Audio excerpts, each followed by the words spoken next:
আমার মনে হয় এটা কোনো বড়সড় দৈত্যের কাজ। আমারও তাই মনে হচ্ছে। তোরা চুপ কর তো। তোমরা সবাই কেমন আছো? আমরা সবাই ভালো আছি। তোমরা কেমন আছো? আমরাও ভালো আছি। কতদিন পর তোমাকে দেখলাম সোনু। জানো, আমাদের জঙ্গলে একটা বড় সমস্যা দেখা দিয়েছে। সমস্যা? কি সমস্যা?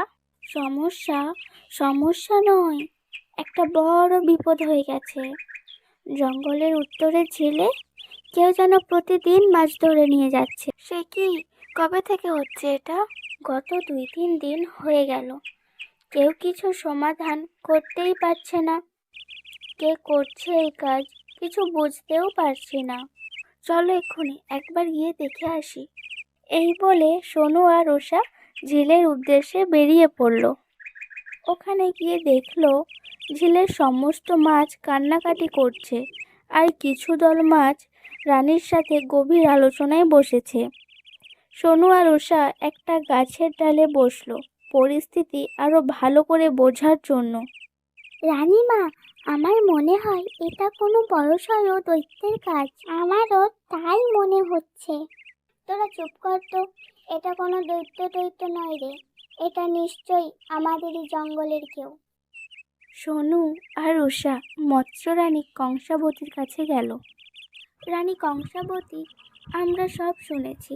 তুমি একদম চিন্তা করো না, আমরা দেখছি কি করা যায়।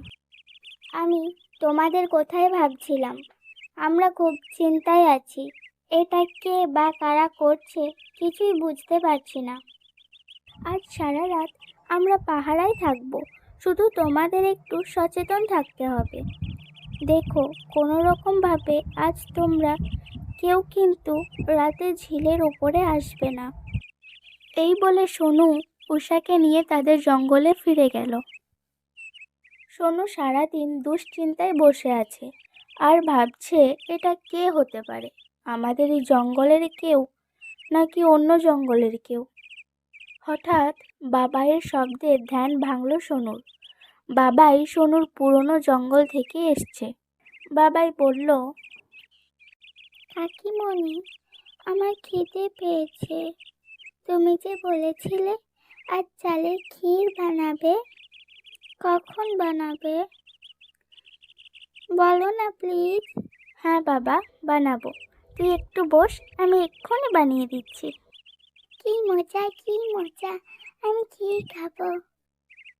সোনু কিছুক্ষণের মধ্যেই উনুনে ক্ষীর বসিয়ে দিয়েছে।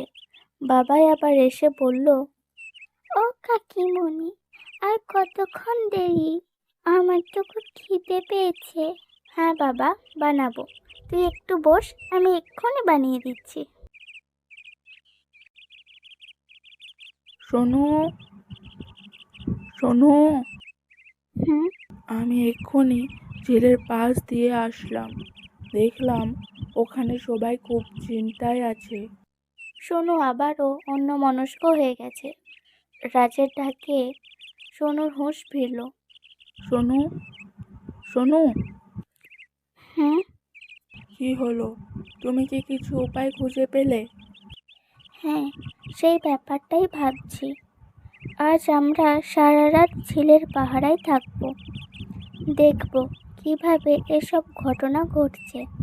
আমার আমার কেন জানি না মনে হচ্ছে এসবের পেছনে আমাদেরই জঙ্গলের কেউ আছে। আমারও তাই মনে হচ্ছে। তাহলে এখন আমাদের সবথেকে গুরুত্বপূর্ণ কাজ হলো এই প্ল্যানের ব্যাপারে আর কাউকে জানানো যাবে না। হ্যাঁ সোনু, তুমি একদম ঠিক বলেছ। ভাবছি ঝিলের পাশে যে বড় গাছটা আছে সেখানেই লুকিয়ে থাকবো। হুম। আমাদের এই প্ল্যানে আর একজন আছে যে শুরু থেকে সবটা জানে। কে? উষা।